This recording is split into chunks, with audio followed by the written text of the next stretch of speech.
Bom dia! Vou colocar um filtro aqui. Sejam muito bem-vindos, bem-vindas. Batom no dente não dá, né?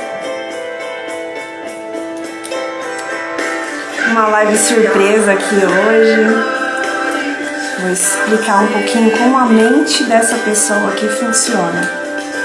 Com esse gráfico que está aqui na minha frente, eu vou conseguir explicar para vocês aí como que funciona, por que é importante a gente saber quais são os nossos traços, como a nossa mente funciona. Bom dia, Cíntia. Vou só esperar o pessoal entrar. Bom dia, Sheila. Olha, gente, batom no dente. Vocês me avisem aí, qualquer coisa, pra eu não pagar esse mico aqui.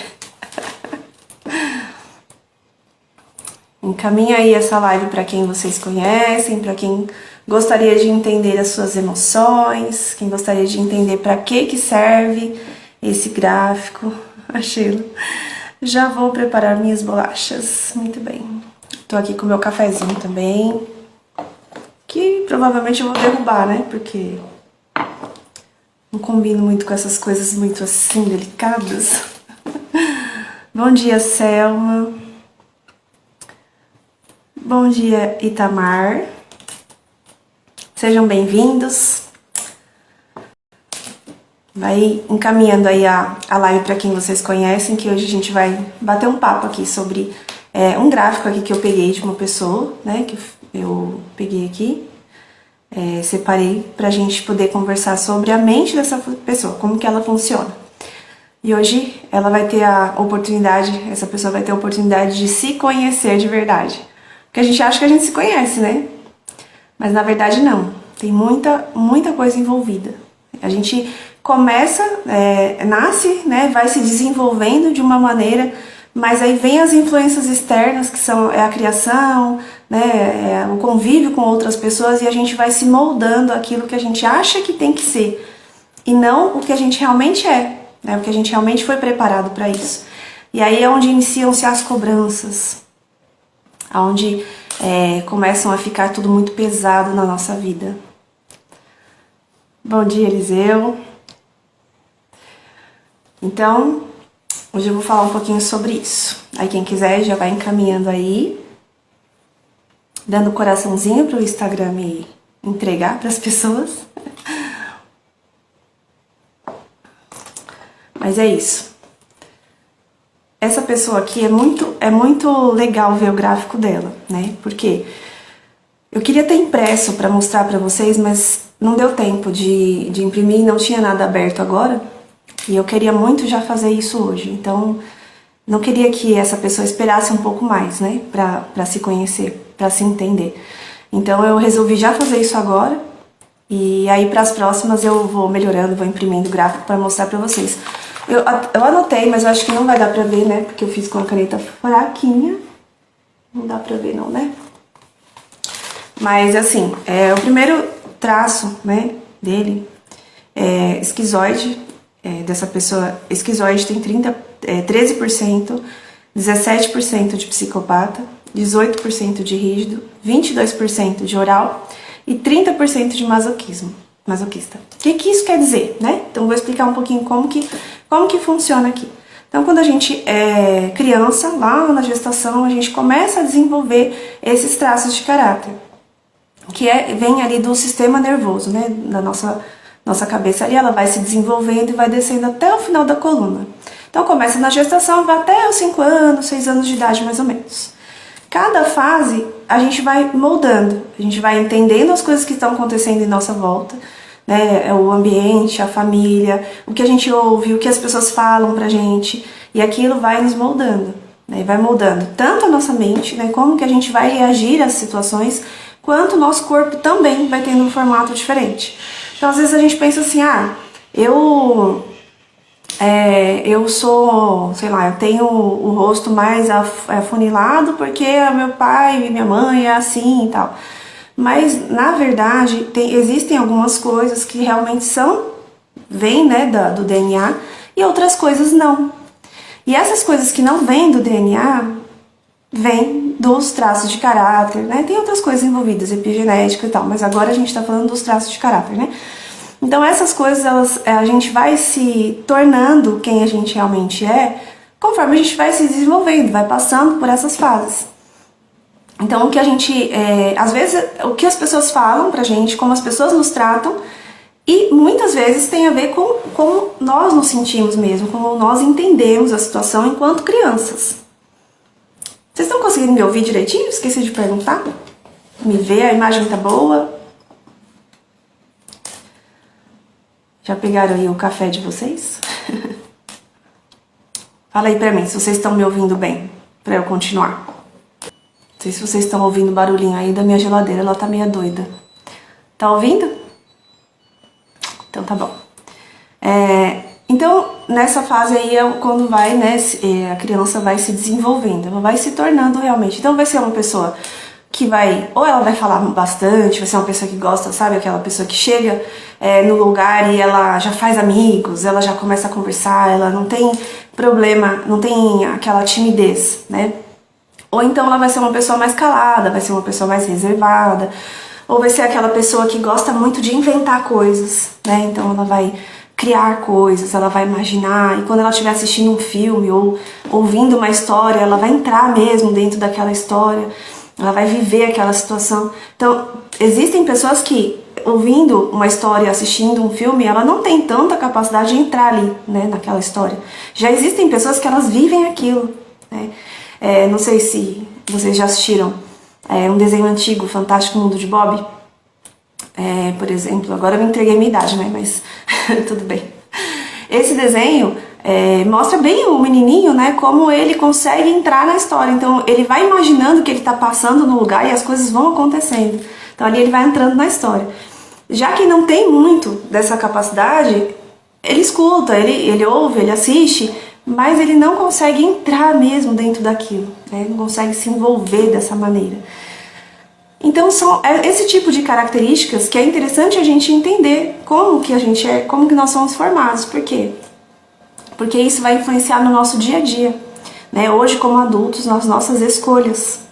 Às vezes uma pessoa que tem bastante desse traço de caráter esquizoide, que é um traço de caráter que gosta mais de ficar no mundinho dele, gosta mais de ficar na caverna, né? Mais pensando, imaginando. De repente você pegar essa pessoa e colocar num lugar onde ela precisa ter muito contato com pessoas, um vendedor de loja, por exemplo, toda hora tá entrando gente ali, toda hora ele tem que abordar alguém, ele não vai se sair bem, não vai ter um bom desempenho.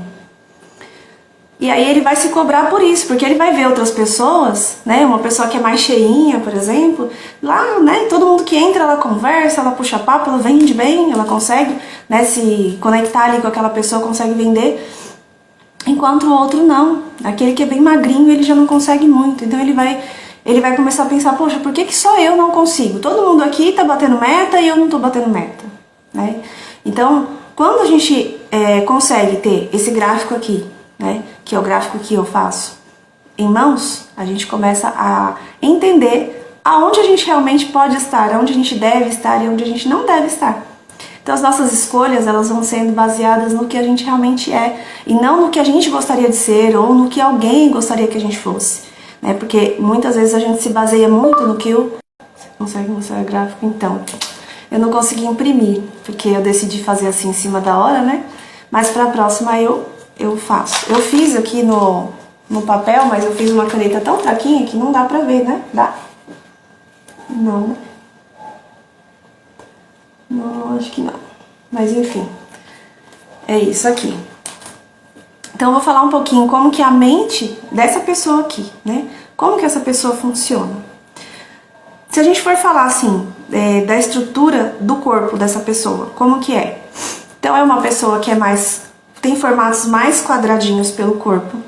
É uma pessoa mais forte, que você olha pra ela e sabe que ela tem uma força. Normalmente a posição que a pessoa fica parada é com essas mãos mais assim, fechadas, sabe, pra baixo. É uma pessoa que demonstra mesmo força, demonstra ser uma pessoa brava, né? tem a pele, o músculo um pouco mais molinho, né? E também tem formatos afunilados pelo corpo, como se fossem triângulos invertidos. Então o queixo é mais triangular, o corpo é mais triangular também. E tem o rosto bem alongado, né? O que tudo isso me mostra? Então, se eu falasse para essa pessoa, ela tem 30% de masoquista, né? E tem 22% de oral. Se eu chegasse nessa pessoa e dissesse assim, olha, porque oral e masoquista são traços que têm mais sentimento, são traços sentimentais. Mas se eu chegasse para essa pessoa e dissesse assim, olha, você é muito sentimental. Porque eu olhei para ele e vi lá, olhei para esse gráfico aqui e vi lá, masoquista e oral, e eu poderia dizer, você é muito emocional. Só que tem os outros traços juntos. E por isso que é importante a gente saber o gráfico, porque às vezes a gente assiste alguma coisa, a gente se identifica, fala assim, eu sou masoquista, eu sou oral.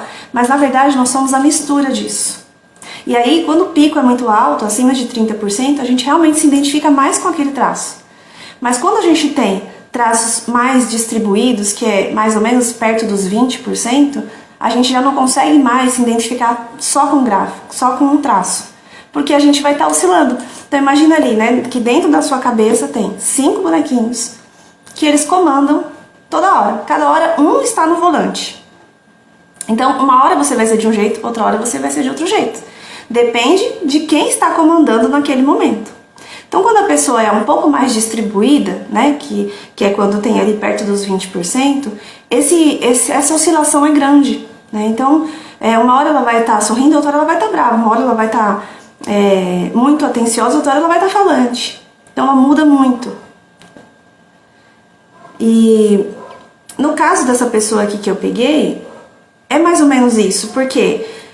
Porque assim, o masoquista é o pico, né? Então com certeza, se eu falar aqui do masoquista, essa pessoa vai se identificar muito com isso, né? Agora, os outros traços estão tudo muito perto um do outro, o que deixa um pouco mais em equilíbrio. Então, se eu pegar aqui, por exemplo, a necessidade de caverna que ele tem, que é o masoquista e o esquizoide juntos, vai dar 43% de necessidade de caverna. Então vai ser uma pessoa que vai passar metade do dia sozinho. E não é porque não tem amigos, é porque gosta de ficar assim. Gosta de estar sozinho mesmo, no seu mundo. Pensando, ouvindo uma música, assistindo alguma coisa, jogando um videogame. E essa pessoa, ela tem a necessidade de ter esse 50% do dia nessa condição. Se essa pessoa trabalhar, por exemplo, num lugar que ela tem contato com pessoas o dia inteiro, por exemplo, o exemplo que eu dei da loja de roupas, o que vai acontecer? No final do dia, ela está extremamente estressada. Porque é como se fosse quando você coloca gasolina no carro. Você coloca R$10 de gasolina e você vai até onde? Né? Não dá pra você andar 2 horas com o carro, porque a gasolina vai acabar. É a mesma coisa. A quantidade de tempo de gasolina que essa pessoa tem para estar com pessoas é de 57%. Então tá mais ou menos no meio a meio. Quando a pessoa ultrapassa esses 57%, né, no caso do exemplo da loja de roupa, se ela trabalha ali, ela fica o tempo inteiro ali com pessoas, o que vai acontecer? Vai ficar extremamente estressado. E quando chegar em casa, quem vai sofrer com isso é a família, porque essa pessoa vai entrar dentro de casa, não vai querer nem falar com ninguém, não vai dar boa noite, né? Aí a família quer saber, como foi seu dia? A pessoa não quer responder. Ela já está de saco cheio, ela já falou tanto durante o dia, ela ultrapassou a necessidade que ela tem, a capacidade que ela tem de conversar, de falar, né, de se expor ali. Então, ela ultrapassou aquilo. O que ela vai fazer? Ela vai ficar calada, vai chegar em casa, ela vai tomar um banho se trancar dentro do quarto, porque não aguenta mais ver gente, não aguenta mais falar.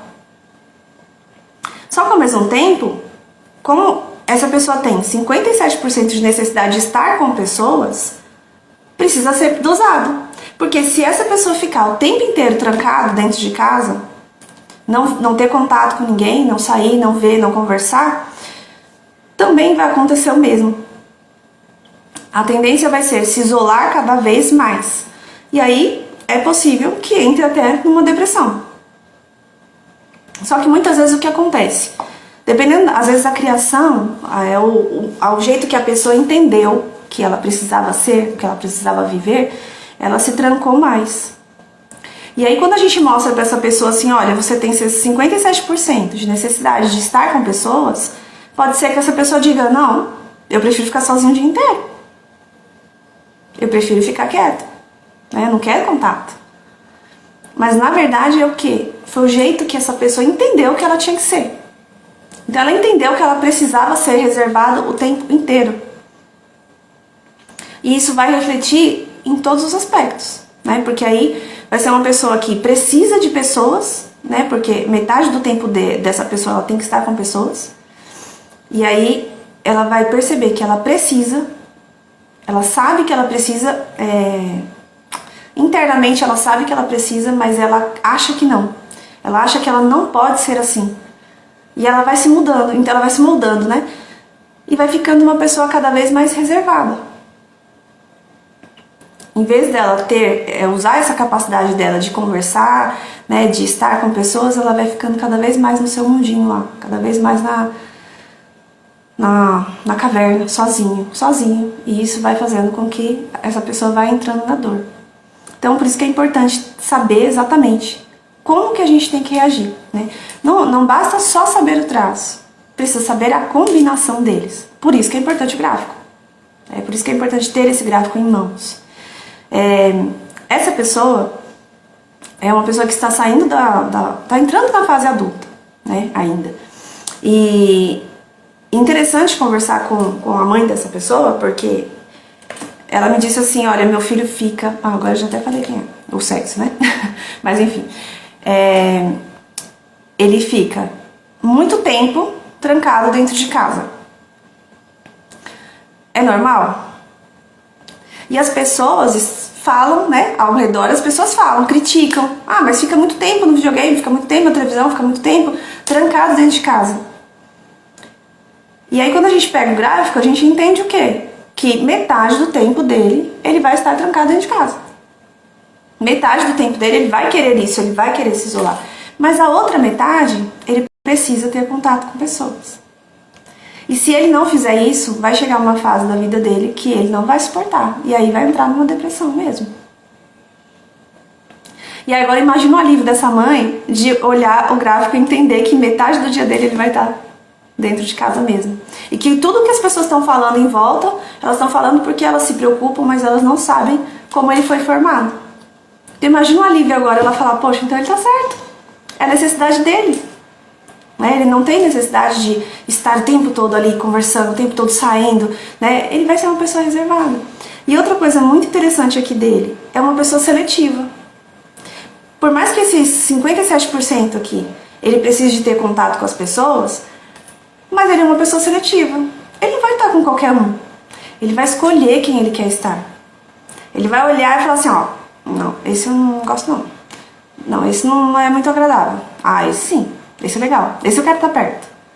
Então, vai ser uma pessoa assim.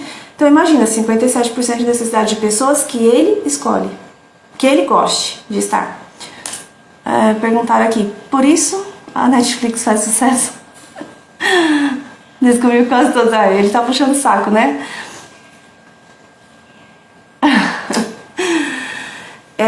Então, essa pessoa, ele também tem 13% de esquizoide. Então, também vai ser uma pessoa que vai gostar muito da Netflix, que vai gostar muito de estar ligado às histórias, né? Porque ele consegue entrar dentro da história. Não muito, né? Como uma pessoa que tem 30% de esquizoide, mas ele tem 13%, então ele já tem uma capacidade de imaginação. E aí, assim, não vai ser uma pessoa que vai criar uma coisa do nada. Ele não vai chegar e falar, isso aqui pode virar tal coisa e desenvolver. Não. Mas vai ser uma pessoa assim, que vai olhar uma coisa e vai pensar, posso fazer diferente, eu posso fazer melhor. Então ele vai usar a criatividade dele nesse sentido, de fazer algo melhor, não para criar, né? Já uma pessoa que tem uma capacidade maior de esquizoidia, essa pessoa ela cria do nada, ela inventa do nada. Já ele aqui não, ele não vai inventar do nada, mas ele tem condições de olhar alguma coisa e falar, vou melhorar, vou deixar isso melhor. Qual a porcentagem maior do gráfico? Masoquista, 30%.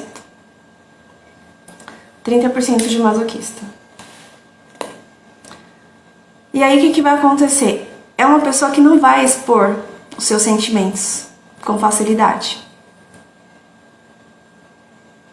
É uma pessoa que vai estar mais, vai trancar mais os seus sentimentos. Por quê? Porque lá na infância, quando ele estava na fase do desfraude, o que aconteceu?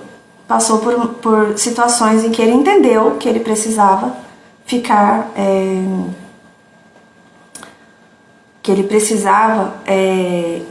ser mais observador, tomar mais cuidado, porque ele se sentiu em algum momento envergonhado.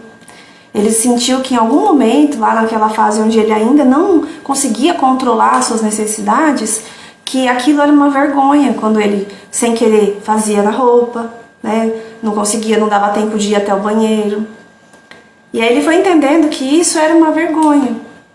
E para não passar por isso de novo, se tornou uma pessoa observadora, uma pessoa detalhista, porque ele precisava prestar atenção em todos os detalhes que estavam acontecendo no corpo dele até a hora de dar vontade de fazer xixi, por exemplo. Porque ele ainda não sabia controlar, segurar o xixi, né? Igual uma criança que já está desenvolvida sabe. Então quando ele sentia alguma coisa diferente no corpo, ele pensava, acho que é isso então, tá me dando uma coisinha diferente, será que é isso que daqui a pouco vai me dar vontade de ir no banheiro, será que não é? Então ele se tornou uma pessoa observadora. E aí juntando essa observação com o fato de ser seletivo, ele vai ser bem calado, porque ele vai passar a maior parte do tempo ouvindo, prestando atenção, observando, escolhendo as pessoas, para aí sim ele dizer alguma coisa. E aí se eu falo pra ele assim, ó, você tem 22% de oral e mais 17% de psicopata, que vai dar que esses dois são os traços que gostam mais, e o rígido, né? Que são os que gostam mais de estar com pessoas, de chamar atenção, de aparecer. Ele vai falar, não, eu não quero, eu não gosto de aparecer. Ele não gosta mesmo, por causa dessas coisas, porque ele tem 30% de masoquista que não gosta de aparecer, que se pudesse seria invisível, né? O esquizoide também, se ele pudesse, ele passaria que ninguém visse, ninguém veria ele. E aí os outros querem, mas não querem. Né? Quer chamar atenção, mas de um jeito agradável, né? Quer que as pessoas vejam, mas não querem que as pessoas digam que estão vendo, entendeu? As pessoas reparem, falam assim, ó, né? Ele tá aqui. Mas se a pessoa disser, eu tô te vendo aqui, pronto. Ele já tá desconfortável. Porque ele prefere ser mais discreto possível. Tá dando pra entender? Vocês têm alguma dúvida? Gostaria de perguntar?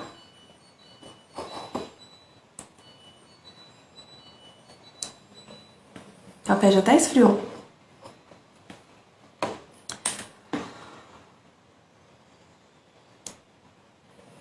Minha mãe trata bem até as noras que ela não gosta. Isso é uma característica do traço masoquista? É sim.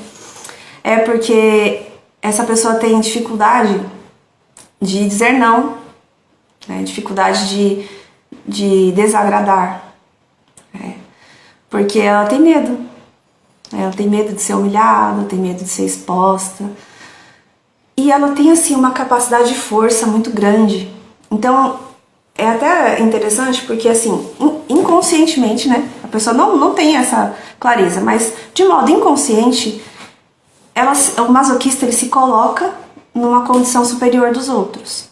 Mas não com arrogância, mas do jeito assim, eu sou forte, eu suporto isso. A fulano não suporta.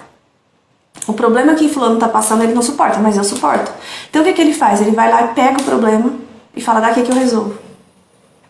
Por isso que essas pessoas são pessoas que têm o corpo forte, porque é pra aguentar o tanto de coisas que elas carregam. E normalmente é uma pessoa muito ouvinte. Então as pessoas vêm trazer pra ela o problema. E a pessoa escuta. Se ele tiver que passar o dia inteiro ali assim, ó, só escutando o problema, ele vai escutar o problema. E quando terminar de escutar, o que ele vai fazer? Ele vai pegar o problema e vai resolver. Ele vai carregar esse problema mesmo. E aí, assim, não tem como tirar o problema da outra pessoa, mas ele vai carregar de um jeito que vai ser dele aquilo. E aonde que está o perigo nisso, né? O perigo é que a pessoa passa o tempo todo vivendo problemas dos outros, em vez de viver a sua própria vida. E aí aqui a gente está falando de uma pessoa que está entrando na fase adulta agora. Então essa pessoa precisa usar essa força, essa capacidade de execução que tem, que é de 48% de execução, pegar essa força toda e usar para sonhar, para realizar, né? Para ter planos, se planejar o que vai fazer amanhã, o que vai fazer no mês que vem, o que vai fazer o ano que vem. Usar essa força toda para viver a sua própria vida e não a vida dos outros. Não carregando o problema dos outros. Porque é muito possível que uma pessoa com 30% de masoquista, ela não faça nada por ela. Ela faz só pelos outros. E aí as pessoas que convivem com uma pessoa que é reservada desse jeito, que é calada desse jeito, ainda entendem o quê? Que a pessoa não tem sentimento. Porque não se expressa, né? É uma pessoa que não se expressa. Então a pessoa que está em volta, que convive, ela começa a achar que essa pessoa não tem sentimento. Porque não fala nada, né? Então toda vez eu brigo, eu falo um monte de coisa e a pessoa fica calada. Então o que eu penso? Ah, não tem sentimento, então eu posso fazer o que eu quiser. Eu posso falar o que eu quiser que eu não vou magoar. E não é assim. Porque o masoquista, ele tem muito sentimento. Ele é sentimental. Embora não pareça. Porque você olha e você vê um corpão, uma estrutura bem forte, né? Uma feição brava, né? Eu normalmente até meio franzidinho aqui assim. Você olha para aquela pessoa e você fala, vixe, essa pessoa é super forte. Ela não precisa de cuidado, né? Eu não preciso ter tato para falar com ela, porque ela suporta. E quando você fala, parece que suporta mesmo, né? Porque aí fecha o semblante e se cala. Aí o outro pensa, falei, essa pessoa nem entendeu, não fez nada, não mudou, não fez diferente, não falou sobre o problema, mas por quê? Porque ele tem medo de falar. Qualquer coisa que eu falar aqui vai virar contra mim, qualquer coisa eu vou ser humilhado, então é melhor eu ficar calado. Mas dentro dele ele tá, poxa, fiz merda de novo? De novo fiz merda? Né? Porque é isso que ele pensa, de novo eu causei um problema, eu sou culpado por isso de novo. É uma pessoa que se culpa muito. Então, uma dica aí para quem convive com quem tem um traço de masoquista alto é cuidado com o que fala com essa pessoa. E prepare o ambiente antes de falar. Então, por exemplo, você tem uma crítica para fazer. Não chega logo dizendo a crítica. Porque essa pessoa já é muito perfeccionista. Já se cobra o tempo inteiro. Já tem muito medo de errar. E aí, de repente, você chega, você fez isso, você fez aquilo, você fez isso, fez aquilo, pronto. Ele nem consegue ouvir mais. Porque ele só pensa, eu sou um lixo, eu sou um lixo, eu sou um lixo, eu sou um lixo. É só isso que ele pensa. Então a dica, antes de conversar com essa pessoa, prepare o ambiente. Como que prepara o ambiente, né? Então é você dizer assim, olha, eu vou falar uma coisa aqui pra você, mas pode ser que eu esteja enganada. Né? Eu quero dizer o que eu penso sobre isso, dizer o que eu sinto sobre isso, e aí eu gostaria que em seguida você me dissesse o que você pensa. Mas eu não estou dizendo que você está errado. Quando você faz isso, você percebe até o ombro da pessoa desarmar, sabe? Como se a pessoa fosse assim, ufa, não errei, eu não estou errado. Quando você falar sobre o que você gostaria de falar, o que vai acontecer? Ele vai conseguir ouvir mais, ele vai conseguir raciocinar sobre o que você está falando e não ficar se criticando. Aqui em casa a gente tinha muito esse problema, porque o meu marido tem 40% de masoquista. Então, toda vez que eu ia falar com ele de alguma coisa que eu não estava gostando, o que acontecia? ele não prestava atenção mais, ele só ficava se culpando. Eu fiz errado, eu fiz errado, eu fiz errado, por que eu fiz isso, por que eu fiz isso? Em vez dele prestar atenção, porque às vezes quem estava errado era eu. Mas como eu já chegava com a informação, e o masoquista já tem esse medo de errar, ele travava ali. Né?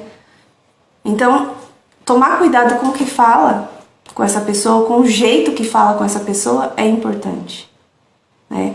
Por exemplo, se essa pessoa vê que a pessoa que ela ama tá muito emotiva, tá muito triste, tá chorando muito, a tendência é que ele fique totalmente para baixo, porque ele vai querer pegar tudo aquilo, ele quer resolver, né? Ele quer resolver. Então ele vai entrar dentro daquilo ali e vai sentir o mesmo peso, ou até mais, do que o que a outra pessoa está sentindo. Então também é importante a pessoa avisar. Olha, eu não tô muito bem mesmo, mas daqui a pouco eu vou melhorar. Daqui a pouco vai ficar tudo bem, tá? Você não precisa sentir o mesmo que eu tô sentindo. É mais uma coisa, mais uma vez você vai ver essa pessoa desarmando. Deixa eu ver que teve uma pergunta aqui. Como uma mulher masoquista que não sabe que é masoquista identifica que está mais na dor? Uma mulher masoquista, ela começa a entrar na dor. Quais são os sinais, né? Que ela entrou na dor. Ela começa a ficar, ela engorda. Uma das principais coisas, ela engorda. Só que ela vai engordar de um jeito diferente da oral, porque a oral ela fica mais cheinha assim, toda redondinha. Já a mulher masoquista, ela começa a pegar corpo mesmo, ficar forte. Então ela vai ficar quadrada, né, mais larga, essa palavra, mais larga, mais forte mesmo. Outro sinal disso é essa parte aqui de trás, esse ossinho que a gente tem aqui, ele também começa a saltar, né? Algumas pessoas falam assim, cupim, né? Chama isso aqui de cupim. Tem um outro nome, né? Que agora eu não tô lembrando. Mas isso aqui começa a ficar mais alto. Os ombros também dá uma diferença. É um sinal de que a pessoa tá carregando um peso que não é dela. Então esses são um dos sinais. Outro sinal é ficar explosivo. Porque o masoquista, ele guarda, mas chega uma hora que ele explode. E aí a hora que ele explode, ele joga tudo pro alto. Né? A mulher que tem esse traço de caráter masoquista, principalmente, porque a mulher ela já é mais explosiva que o homem, né? Já é natural. Então, quando ela sente que ela guardou demais, encheu o copo dela já, de tristeza, de insatisfação, de angústia, sei lá, ela vai explodir, ela vai trazer coisas lá da infância dela, sabe? Desde quando ela conheceu essa pessoa. E ela vai jogar tudo na cara da pessoa. Mesmo que ela já tenha até conversado sobre o assunto, parece que já resolveu, parece que já entendeu, mas quando vem aquele estresse, é tão absurdo que ela não se controla. E o pior é que quem convive com essa pessoa sabe que tá explodindo e vai passar, e vai voltar a ser bonzinho. Acho que isso é o pior. E a pessoa, né, a mulher lá que tem o traço de caráter masoquista alto, por exemplo, quando ela explode, depois ela se culpa porque ela explodiu. Porque ela ofende, ela fala um monte de coisa, ela não tá nem aí. Na hora, ela não pensa se vai... Ela já pensou tanto na pessoa, ela já guardou tanto, que na hora ela não quer saber se vai magoar.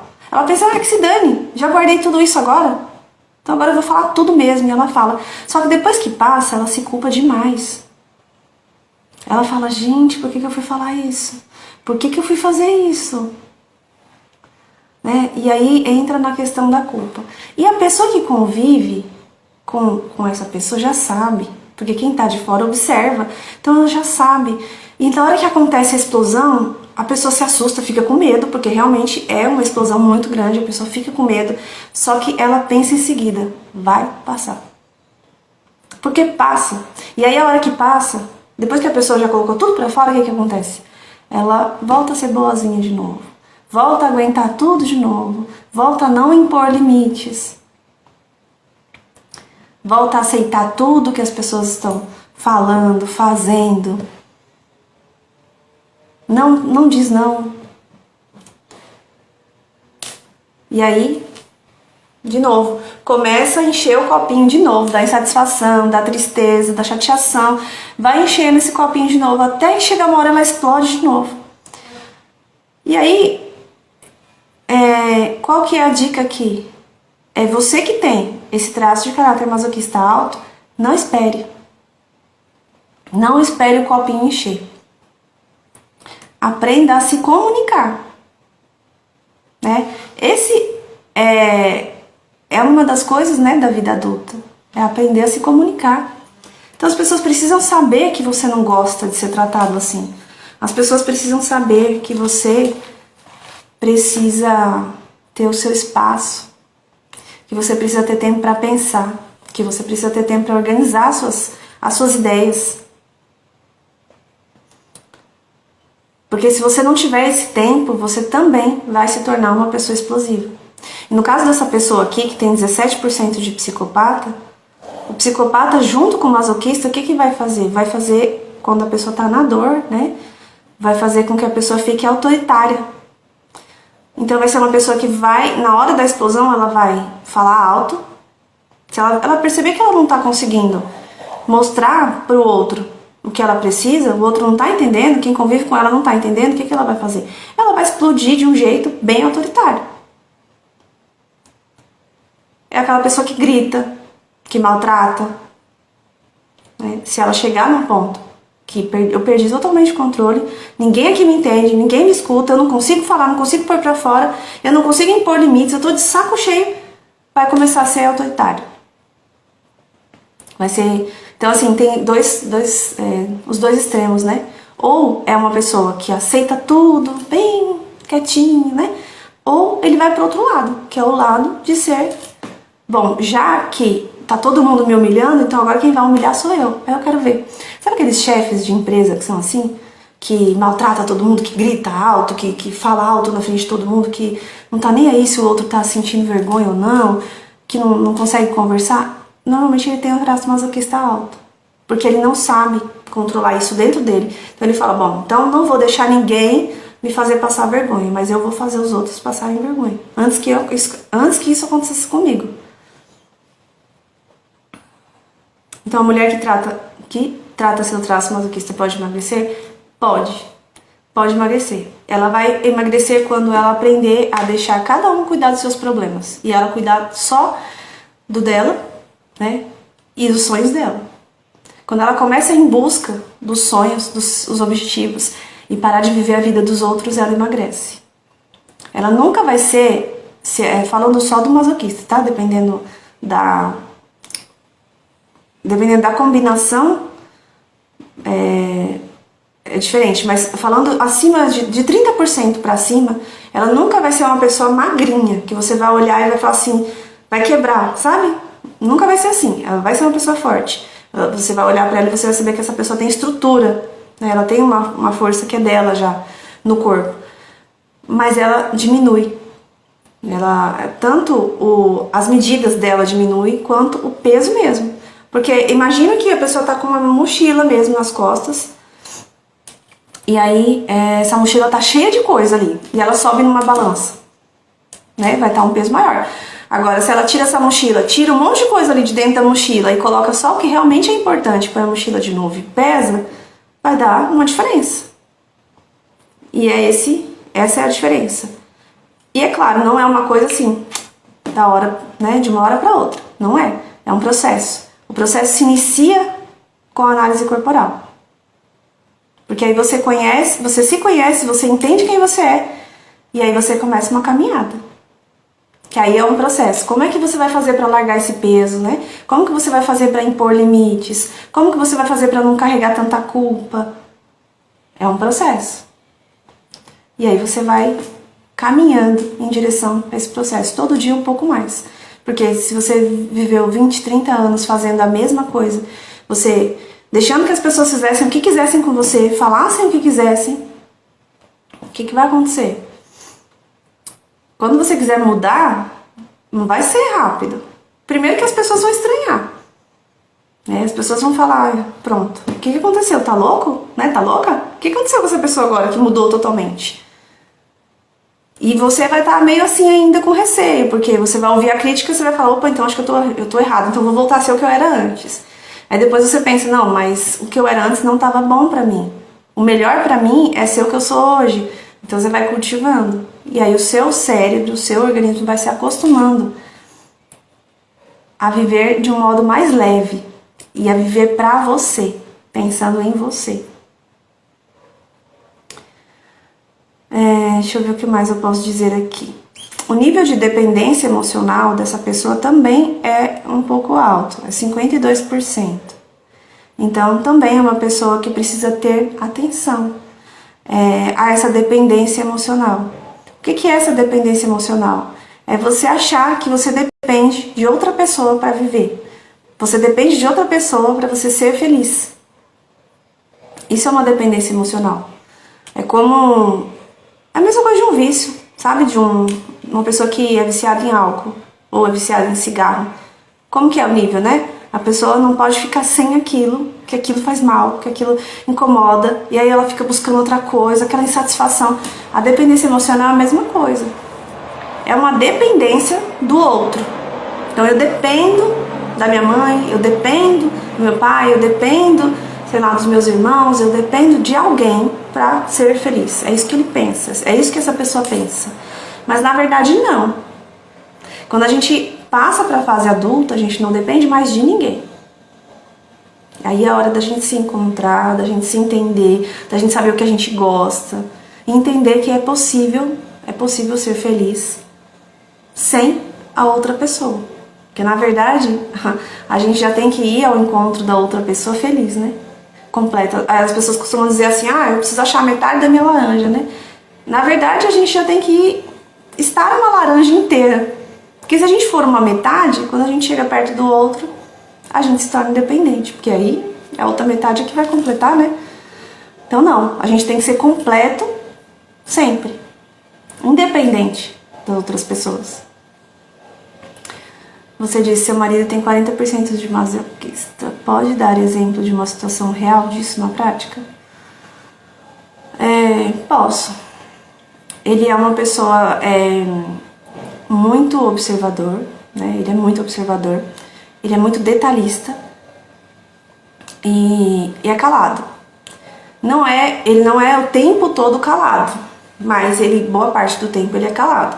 E quando nós nos casamos era um problema pra mim isso, porque até então eu via ele nos períodos que a gente namorava, ele não estava calado. Só quando a gente se casou, quando a gente passava o final de semana, a maior parte do tempo ele estava calado. E aí eu pensava, poxa, não quer conversar? E eu, totalmente falante, né? Com traço de caráter oral alto, psicopata alto, rígido alto, tudo que gosta de falar, de estar perto dos outros. E aí eu, cara, não quer conversar? Vamos conversar, né? E aí quando eu falava, bom, até hoje é assim, né? Eu falo mais e ele escuta mais. É mais o né? Só que hoje a diferença é que eu não me irrito mais, porque hoje eu já sei, eu já entendo. Tá bom, é o jeito dele. Ele não quer conversar agora, então deixa ele na caverna dele. E quando a gente entrou, né, nesse mundo aí, quando eu entrei nesse mundo de autoconhecimento, que eu entendi isso dele, foi muito bom pra ele. Porque eu comecei a respeitar o tempo dele, porque antes eu não respeitava. Eu ia atrás dele e ficava, vamos conversar. Você não quer falar comigo? Né? Eu quero conversar. E ele também não sabia dizer o que era, ele só... ele falava, vamos conversar. Mas ele não falava, quem falava era eu. E aí agora não, agora ele tem o espaço dele, né? Ele tem os dias que ele chega em casa, por exemplo, ele tem os períodos que ele vai ficar jogando videogame. E não é uma pessoa que vai ficar o tempo inteiro lá jogando videogame, porque tem muito casal que tem problema com isso, né? A mulher não aceita, né, que o homem tenha o tempo dele. E já que não, a gente já entendeu que ele precisa disso. E se ele fizer isso, se ele tiver um tempinho pra ele fazer o que ele gosta, né, que é uma das coisas que ele gosta é o videogame, a música, ele gosta bastante de ouvir música também com fone de ouvido. Se ele não fizer isso, ele vai ficar pior, ele vai ficar mais distante de mim. Porque ele tem essa necessidade, se ele não faz, ele vai se distanciando cada vez mais. Agora, quanto mais ele faz coisas que ele gosta, mais ele se aproxima de mim. Porque é o período que ele vai estar, nesse momento que não é a parte calada dele, é a hora que ele vai se aproximar, é a hora que ele vai querer conversar. E aí a gente, em vez de ser o oposto, né, a gente se une, né? A gente une forças. A gente une para fazer o melhor para os dois. Então, aprendi a respeitar o tempo dele e ele a respeitar o meu também, né? Porque eu não tenho muito, mas eu tenho 20%, né? Diferente dele, ele tem 40%, eu tenho 20% de masoquista. Mas eu também preciso de um tempo mais calado. E aí, às vezes, quando eu estou nesse momento, né, eu aviso pra ele e falo, olha, eu preciso ficar um pouquinho sozinha. E aí eu fico, né, vou pra dentro do quarto, ou eu vou em algum lugar, e ele entende. Então, percebe que a convivência fica muito melhor quando a gente entende o outro, quando a gente se entende e entende o outro. E hoje, assim, eu lido com pessoas o dia inteiro. Tem as crianças. Então, a maior parte do dia eu estou em contato. E muitas vezes, quando ele chega, é a hora que eu me retiro. Só que, por outro lado, ele hoje trabalha num lugar em que ele dirige bastante. Então, às vezes, ele já usa a caverna dele, né, o tempo ali sozinho, enquanto ele dirige. Então, quando ele chega em casa, ele já está mais disposto para conversar, para brincar com as crianças. E aí é a hora que eu me retiro um pouco. Né? Me retiro um pouco, descanso um pouco a minha cabeça, organizo os meus pensamentos. E aí depois a gente se encontra de novo e aí a gente consegue aproveitar melhor, né? Conversa mais, resolve coisas que tem que resolver, né? Então, nosso tempo hoje é muito mais aproveitado do que antes. E ele acabou de entrar, olha, acho que ele ouviu que eu estava falando dele e acabou de entrar. O que mais que eu tenho aqui para dizer sobre esta pessoa? Falando desse gráfico aqui, que está nas minhas mãos, também é uma pessoa muito perfeccionista, né? E a capacidade de execução é de 48%. Quer dizer que metade do dia precisa estar em movimento. E se essa pessoa ficar muito tempo parada, ela vai se sentir inútil. Ela vai sentir que sabe aquela coisa, eu não presto pra nada? É mais ou menos isso. Porque ele vai passar mais tempo. Ele vai passar mais tempo pensando do que fazendo, né? Se ele estiver na dor. E aí, no final do dia, a sensação é: eu não fiz nada, eu não sou nada, eu não presto pra nada. Então, ele precisa ter metade do dia dele de execução, fazendo algo mesmo, produzindo. Né, produzindo algo, então estudando, trabalhando, desenvolvendo algum projeto, alguma coisa que vai fazer com que ele perceba que ele realmente tem uma função, tem uma importância. Então acho que é isso sobre essa pessoa, acho que eu já falei tudo o que dá para falar aqui, né? Porque a análise ela é muito completa, tem muita coisa envolvida, né? A outra parte seria agora de conversar mais com essa pessoa e entender qual a dificuldade, né, que essa pessoa está encontrando hoje. Qual a dificuldade? Qual é a situação que essa pessoa está vivendo que não consegue sair disso?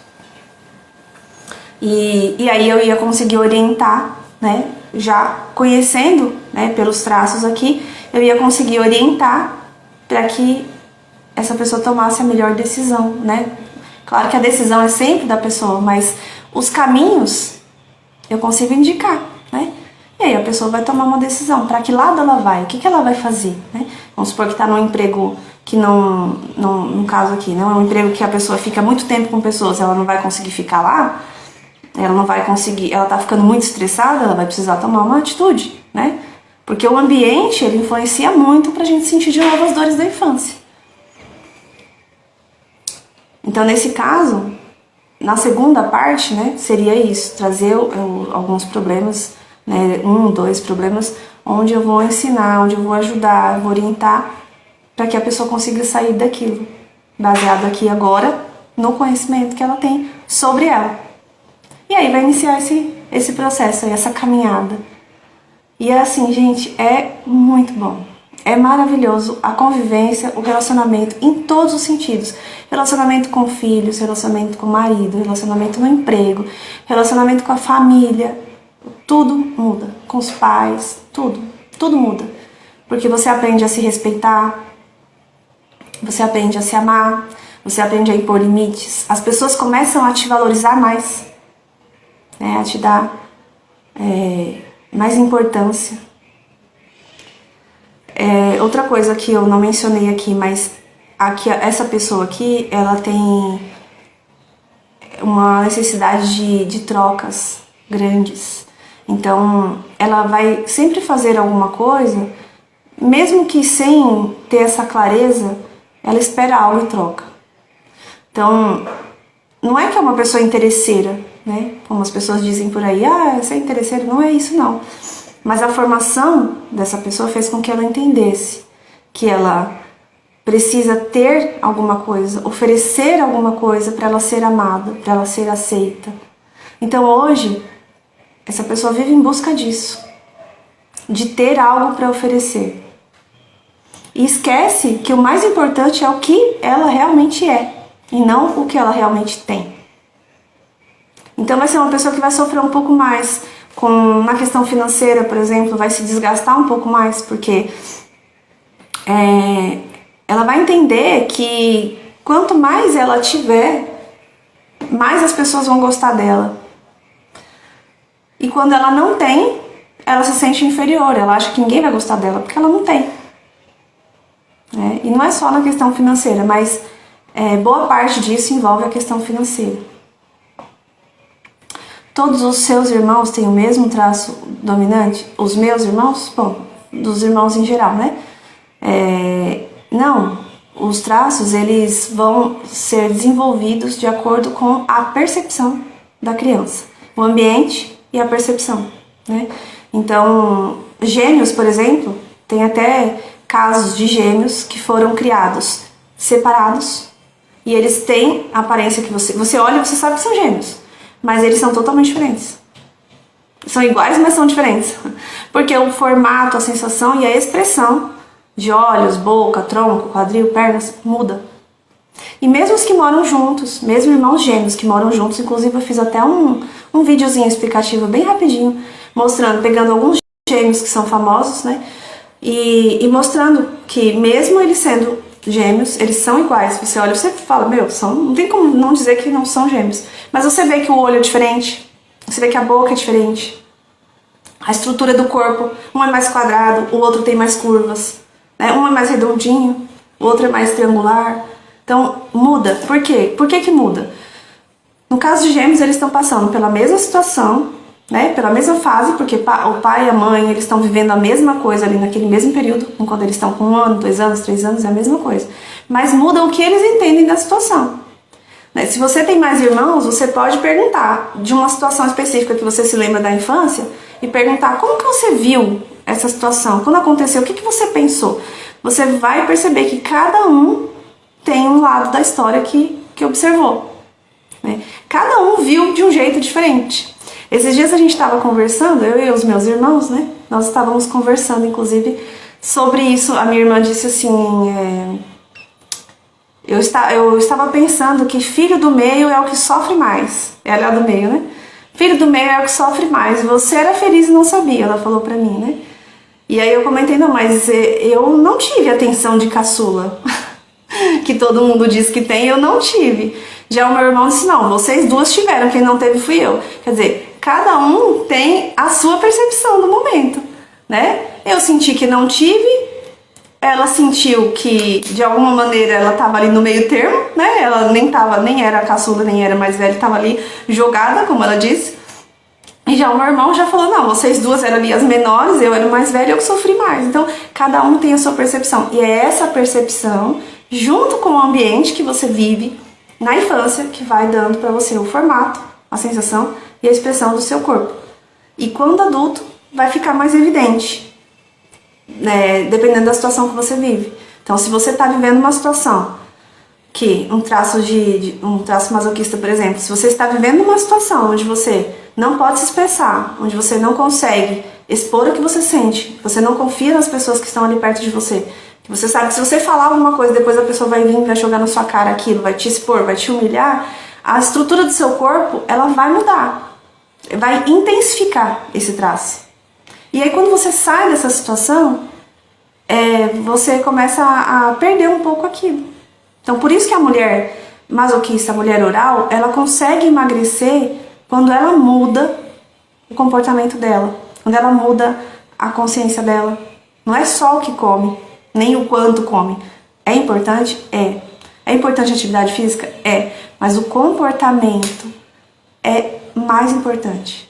É muito mais importante. Por isso que, às vezes, a mulher ela é oral, é masoquista, ela não sai da academia, ela não vive com dieta e ela não perde nada. Porque ela continua, né, se for masoquista, continua carregando o peso dos outros. Se for oral, ela continua buscando alguma coisa para preencher o vazio dela que ela mesma tem que preencher. Por isso que se torna mais difícil perder peso. Bom, agora acho que vai encerrar, né? Porque vai dar já 1 hora aqui no Instagram, acho que encerra. E eu queria saber se vocês têm alguma dúvida, né? Pra eu poder...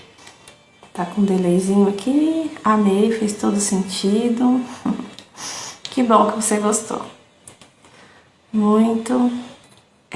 Vou estar disponível aí no direct, né? Quem tiver dúvidas sobre essas coisas que eu conversei hoje pode me mandar e eu vou esclarecendo ao longo do dia, tá bom? O que eu conseguir, eu vou esclarecendo. Ou melhor, acho que eu vou deixar uma caixinha lá de perguntas. E aí, quem quiser fazer perguntas, pode colocar lá e eu vou respondendo ao longo do dia. Tá bom? Obrigada pela presença, né, de vocês. Foi muito importante pra mim. Eu amo falar disso, né? É uma coisa que eu gosto demais, porque foi algo que mudou muito a minha vida. Mudou a minha vida, mudou a vida da minha família, né? A convivência aqui foi muito, muito boa. Influenciou até a família que, não a família direta, né? Não a que mora aqui na minha casa, mas a família, tias, primas, até isso mudou, né? Influenciou muito esse conhecimento. Hoje as pessoas conseguem respeitar mais do que antes, né? E com os meus filhos mudou muito. Eu tenho, o Guilherme é o mais novo, ele tem um traço de esquizoidia alto. E esquizoide não gosta de contato. Então quando nós vamos na casa de família, por exemplo, as tias querem beijar, quer abraçar, né? Como até qualquer criança, né? Todo mundo quer pegar, quer abraçar, mas ele não quer. E hoje a gente respeita isso, né? Graças a esse conhecimento que nós temos. E a família também respeita. Isso que é mais interessante, porque eles também respeitam. Então eles pedem, eles perguntam, posso te abraçar? Posso te beijar? E aí a resposta deles, se ele falar não, eles respeitam. Porque eles já entendem que essa é a formação dele. Então por isso que esse conhecimento assim, é libertador, né? E faz até as crianças terem uma vida melhor. Tá bom? Mas eu agradeço muito a presença de vocês. Vou fazer mais, né? Se você entrou em contato comigo, se você mandou no direct aí falando sobre a sua necessidade, aguarda mais um pouquinho que eu vou organizando isso e vou fazer outras, né? Para que as pessoas possam se entender um pouco melhor. Claro que aqui é o básico, né? Dá pra gente aprofundar muito mais numa devolutiva de 2 horas, uma sessão de 2 horas, né? Mas aqui é o que eu consigo trazer pra vocês, é meio resumido, né? Tá bom? Obrigada, viu, gente? Um bom dia pra vocês. Até mais.